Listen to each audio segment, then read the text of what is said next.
Halo guys, terima kasih yang udah stay lagi di channel saya. Semoga kalian selalu sehat dimanapun kalian berada ya guys ya. By the way, pagi ini saya tetap mau berbagi kisah PMI Hong Kong. Ini ceritanya dari teman saya sendiri. Tahun lalu dia mengunjungi temannya di sel Prode Hong Kong. Karena temannya ini berkasus PMI Hong Kong, tapi memiliki sifat dan watak seperti tuyul guys. Kok tuyul dibawa-bawa ke Hong Kong? Gimana sih ceritanya? Ini menarik banget ya guys. Karena banyak banget nih kejadian seperti ini. Mbak ini namanya Mbak Ika guys. Mbak Ika ini sudah lama, 10 tahun di Hong Kong. Nah, dia memiliki teman yang lagi di sel Prode Hong Kong pada tahun 2021. Temannya ini mendapatkan putusan pengadilan sebesar 2 bulan tahanan. Temannya itu memilih sebagai peperan ya guys ya. Kalau kita sebut itu sebagai peperan. Menjalani masa tahanan 2 bulan menuju ke 3 bulan, dia memilih untuk menjadi peperan di Hong Kong. Tapi peperan juga memiliki waktu ya guys ya. Dia diberikan waktu 6 bulan untuk laporan dan mengajukan izin peperannya lagi di Hong Kong. Dan sekarang temannya sudah pulang ke Indonesia karena menyerah di 1 tahun sebagai peperan di Hong Kong. Karena dia tidak bisa menjalani kerasnya sebagai anak peperan di luar sana. Kita sebut aja namanya Mbak Ani ya guys ya.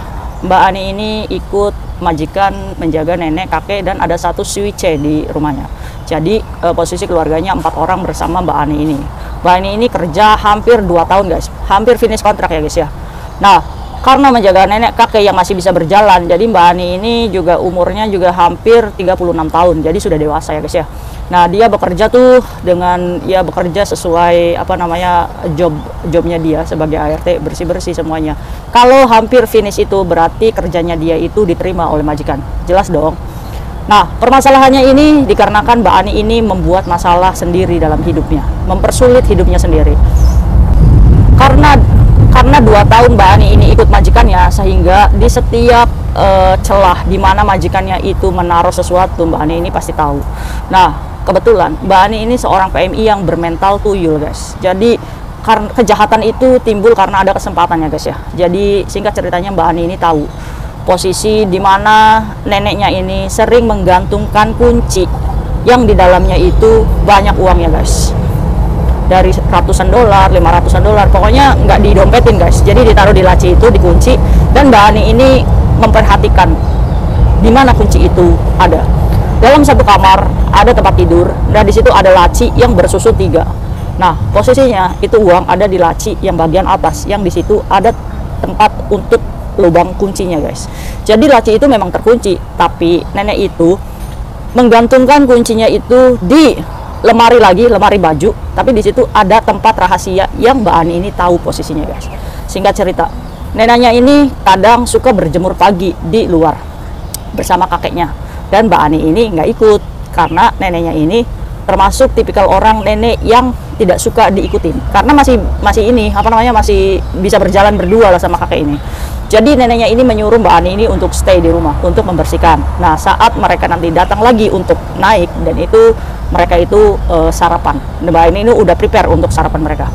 Karena Mbak Ani ini kepepet masalah keluarga, akhirnya Mbak Ani coba-coba tuh penasaran tuh ngebuka laci itu tuh apa sih di dalamnya.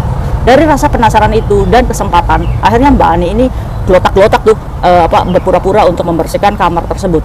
Kemudian membuka lemari dan menemukan kunci itu guys. Akhirnya Mbak Ani ini dibuka lah. Nah, kebetulan nggak ada CCTV guys di situ.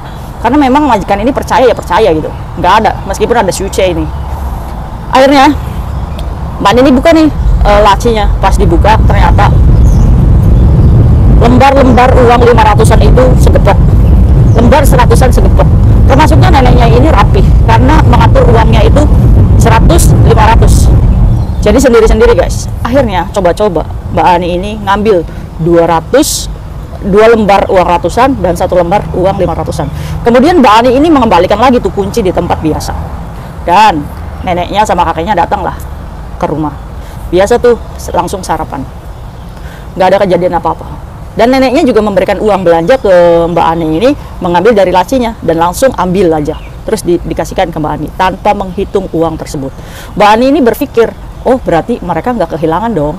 Akhirnya Mbak Ani ini diulangi lagi keadaan seperti itu guys. ambil lagi tuh 500, ambil lagi tuh 200. Ya persis tuyul aja gimana guys cara kerjanya begitu. Karena ada kesempatan ya guys ya.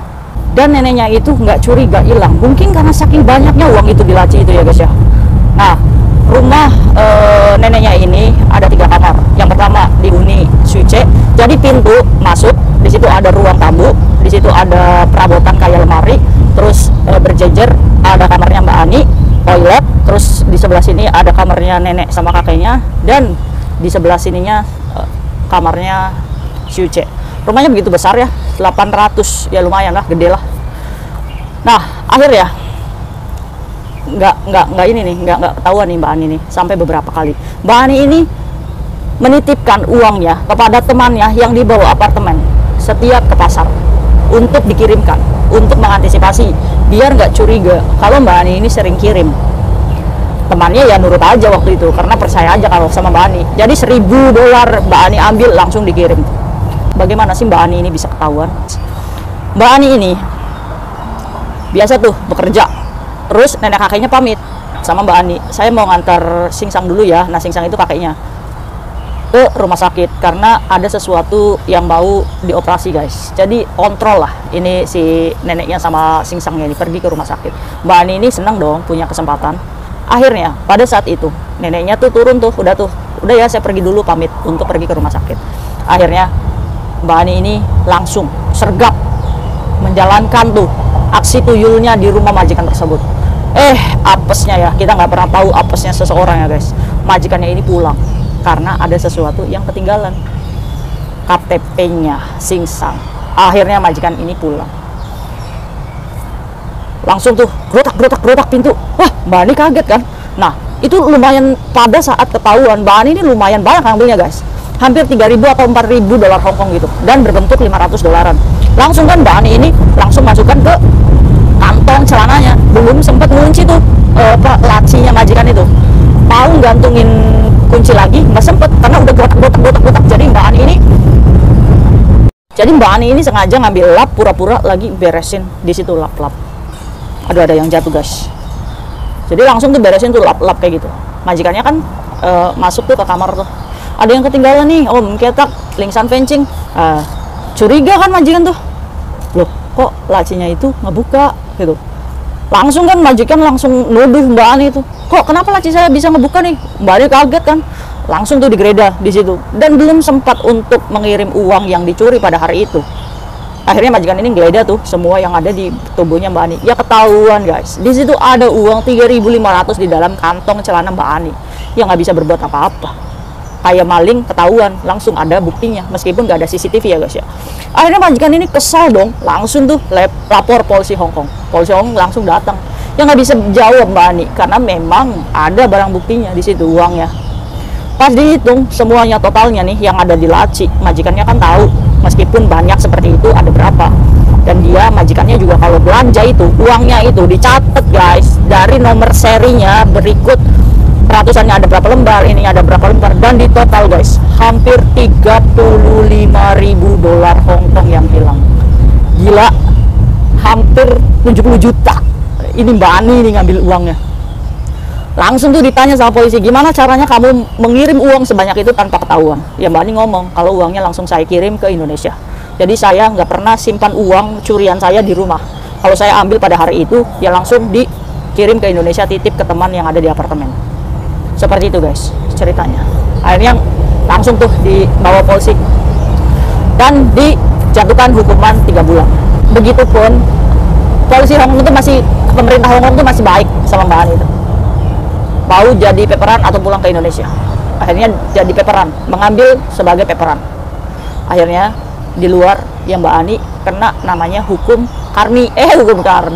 Hukum ketidakberkahan ya guys ya. Karena kita mengambil hak orang lain begitu banyak, sehingga saat kita menjadi orang yang hidup di luar sana dengan tidak bergaji, dengan ditunjang bantuan pemerintah yang segitu, ya nggak bisa hidup, sulit hidupnya, banyak ini ujian hidupnya. Akhirnya saat waktu peperannya itu dikasih cuma 6 bulan, Mbak Ani ini menyerah dan pengen pulang aja ke Indonesia karena dia nggak sanggup menjalani hidup sebagai anak peperan di luar. tidak berkah. Uang yang kita curi sebanyak itu menjadikan kita ya tidak berkah hidup di luar, guys. Kesulitan sekali. Tapi memang Mbak Ani ini memilih untuk pulang ke Indonesia karena dia memiliki keluarga di sana. Sesulit-sulitnya hidup di Indonesia, ya bagaimanapun itu adalah keluarga kita sendiri. Akhirnya Mbak Ani ini dideportasi dan pulang ke Indonesia. Oh yes, pelajarannya apa? Pelajarannya, orang Hongkong itu memang banyak uangnya. Kadang orang Hongkong yang menjaga nenek kakek, mereka itu pikun. Kadang suka memberikan uang tanpa dia sadari, tanpa dia ingat. Atau dia menempatkan uang seperti majikannya Mbak Ani ini. Itunya. Tapi kadang kitanya sendiri, guys, sebagai orang yang sadar, ya, kita bermental tuyul atau kita kuat iman, itu aja. Ayo guys, kita bisa menjadi buruh migran yang bekerja secara halal dan berkah. Jangan kita memanfaatkan kesempatan dalam kesempitan untuk menjadikan mental kita seperti Mbak Ani tadi, seperti tuyul. Jangan ya guys ya, seberapapun uang yang kita ambil, itu pasti ada resikonya. Neneknya Mbak Ani juga pintar, majikan Hongkong, meskipun uangnya geletak-geletak, kadang dia itu suka menulis nomor seri uangnya itu untuk mengantisipasi memiliki cece yang bermental seperti tuyul. Jadi jangan pernah memanfaatkan kesempatan dalam kesempitan ya guys ya. Tetap luruskan niat kita untuk bekerja secara halal dan mendapatkan hak yang benar-benar itu hak kita. Insya Allah hidup kita aman, hidup kita lancar, hidup kita berkah, hidup kita adem lah guys. Percuma kalau kita mengatakan kesulitan ekonomi, kesusahan hidup, semua orang itu diuji kok guys. Sama orang itu ujiannya sama, tergantung kita. Yakin gak nih? Kita pasti mendapatkan solusi atas setiap masalah kita. Jadi tolong ya guys ya, untuk kalian, meskipun penjara di Hongkong itu cuma 2 bulan, 3 bulan, tapi pikirkan dampak ke depannya. Kita ini udah nggak bisa masuk lagi ke Hongkong. Suatu hari kita nggak bisa jaminan di Indonesia kita mendapatkan pekerjaan. Kadang kalau kita sudah nyampe Indonesia, kadang kita pengen kembali lagi ke Hongkong. Tapi kalau posisinya kita sudah di blacklist dari pemerintah Hongkong, sudah tidak sudi pemerintah Hongkong menerima kita kembali, kita mau cari rezeki di mana, negara mana? Ya memang ada Taiwan, ada Saudi. Tapi sejauh ini saya sendiri pribadi, saya mencintai Hongkong. Saya suka dengan negara ini. Untuk itu kita sebagai PMI sama-sama menjaga nama baik, harkat martabat PMI Indonesia ini tidak bermental tuyul ya guys ya. Kita memiliki harga diri dan tanggung jawab serta kejujuran dalam bekerja. Mungkin itu aja guys sharing saya. Stop untuk mencuri ya guys. Ayo kita bisa bekerja secara jujur. See you next video. Bye bye.